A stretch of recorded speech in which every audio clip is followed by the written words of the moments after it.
as if to remind us to never forget that wonders like the Great Wall and the pyramids were made not just with rocks, but also with blood and bones of nameless souls.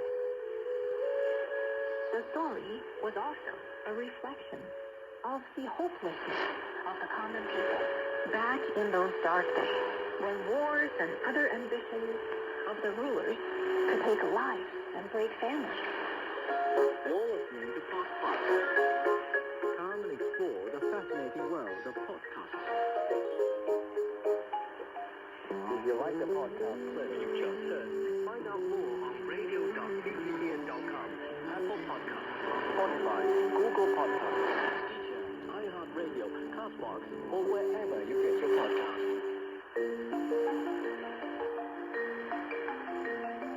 Hello, and welcome to Chinese Folktales. This is Bebe. Today, I'm going to start the story with the 5 famous mountains in China. One of them was called Hua Mountain. It's known for its lofty and steep peaks, as if the mountainside had been sliced with a knife. There's a saying that there is only one path onto the Hua Mountain, referring to how impossible it was to climb up the mountain. Why is Hua Mountain so incredibly steep? There is a reason indeed. It was split apart by a little boy named Chen Xiang.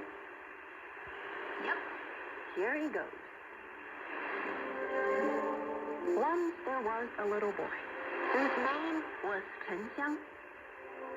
His mother was a goddess named San Shengwu from the Hua Mountain.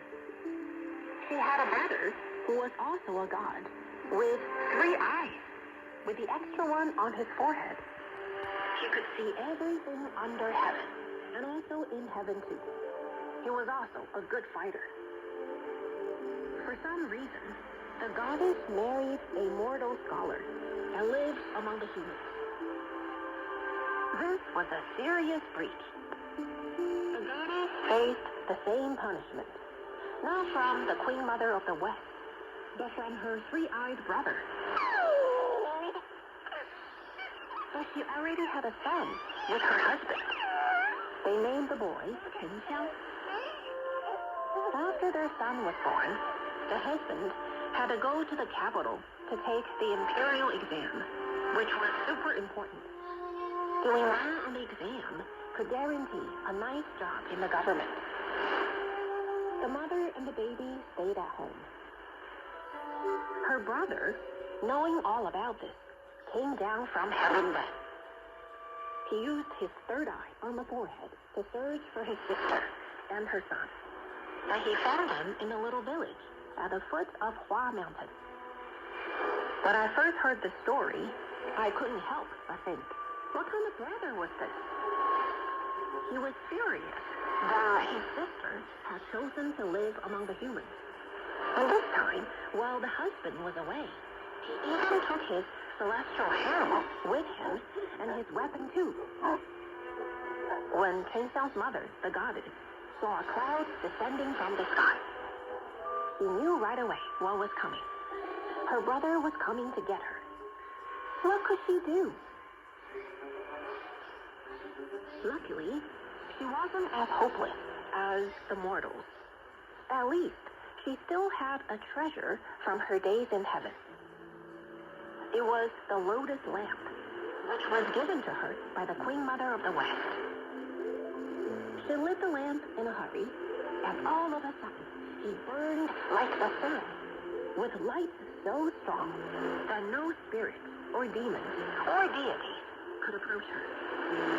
As powerful as her 3-eyed brother was, she couldn't get close to this lamp and could only turn back.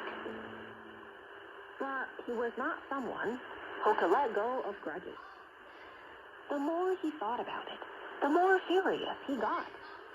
This time, he was not going straight down. He sent his hand down to the village first. The dog was much less conspicuous. But what could the dog do? Well, he could steal the lamp, and it was exactly what he did. Without the lamp, there was nothing and no one to protect the poor mother and her son. Her three-eyed brother then captured her with no trouble at all and locked her up under the Hua Mountain. But where was Chen Xiang amidst all this?